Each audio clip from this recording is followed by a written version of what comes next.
आस्था का सबसे बड़ा समागम महाकुंभ खत्म हो गया है। इसी के साथ देश भर से आए साधु संत, नागा सन्यासी भी लौट गए हैं। महाकुंभ के दौरान कई अनोखे बाबा भी चर्चा में रहे। इनमें से एक हैं आईआईटी वाले बाबा, जो कभी चैंपियंस ट्रॉफी में पाकिस्तान के जीतने की भविष्यवाणी करते हैं तो कभी योगी के प्रधानमंत्री बनने की। लेकिन ये बड़बोले बाबा इस बार ऐसे घेर लिए गए कि आंखों से आंसू ही निकल आए। जान मुंह में आ गई और बाबा धोती उठाकर भागने पर मजबूर हो गए। जान बच गई, यही गनीमत समझो। गाली, पिटाई, बदसलूकी, न्यूज रूम में दे दनादन। बाबा वर्सेस बाबा, बड़ा तमाशा।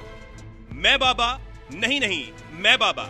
अरे बाबा, कितने बाबा? जी हाँ, सारी लड़ाई तो बाबागिरी की ही है। बाबागिरी की ऐसी होड़ कि आपस में ही लड़ पड़े बाबा।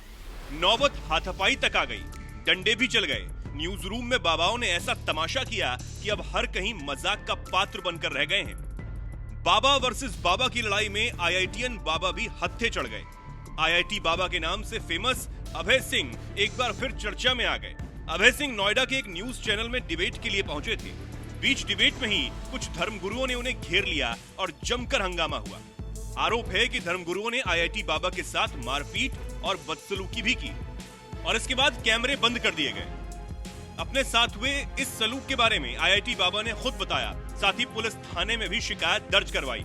अपनी रिपोर्ट में आईआईटी बाबा ने लिखा, मुझे डिबेट में बुलाया गया। इस दौरान बाहर से आए कुछ भगवाधारी लोगों ने न्यूज रूम में आकर मेरे साथ हाथापाई की। एक व्यक्ति ने मुझ पर डंडे से हमला किया। बाद में मुझे जबरन एक कमरे में बंद कर दिया गया।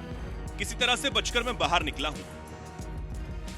इस डिबेट में आईआईटी बाबा के साथ कुछ और धर्मगुरुओं को भी बुलाया गया था। दावा यह किया जा रहा है, सनातन से जुड़े कुछ सवालों के जवाब नहीं दे पाए तो असहज होकर जाने लगे। तभी धर्मगुरुओं ने उन्हें घेर लिया। उन पर चिल्लाते हुए कहने लगे कि तुम पाखंडी हो। ये सुन आईआईटी बाबा और भड़क गए और एंकर पर चाय फेंक दी। सोशल मीडिया पर इस घटना की तस्वीरें और वीडियोस भी जमकर वायरल हो रहे हैं। हालांकि हम इनकी पुष्टि नहीं करते।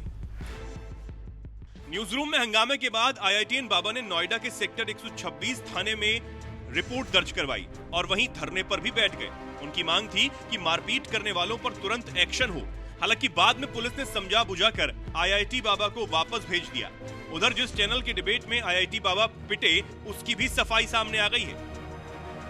न्यूज चैनल की ओर से कहा गया है कि जब आईआईटी बाबा की पोल खुलने लगी तो वो भड़क उठे, न्यूज रूम में तमाशा किया, एंकर पर चाय फेंकी। हालांकि सोशल मीडिया पर न्यूज एंकर्स को भी लोगों ने आड़े हाथों ले लिया है। लोगों ने दावा किया कि जानबूझकर टीआरपी के लिए न्यूज वालों ने आईआईटी बाबा को पिटवा दिया। किसी ने लिखा, टीआरपी के लिए मेनस्ट्रीम मीडिया बेशर्म हो चुका है। आईआईटी बाबा में लाख बुराई है, उनका कोई समर्थक भी नहीं, लेकिन ऐसे स्टूडियो में बुलाकर अभद्रता आखिर क्यों की गई? किसी ने लिखा, एक जरूरी मुद्दे पर पथ प्रदर्शक कवरेज। ऐसे न्यूज एंकर को पुलित्जर प्राइज मिलना चाहिए।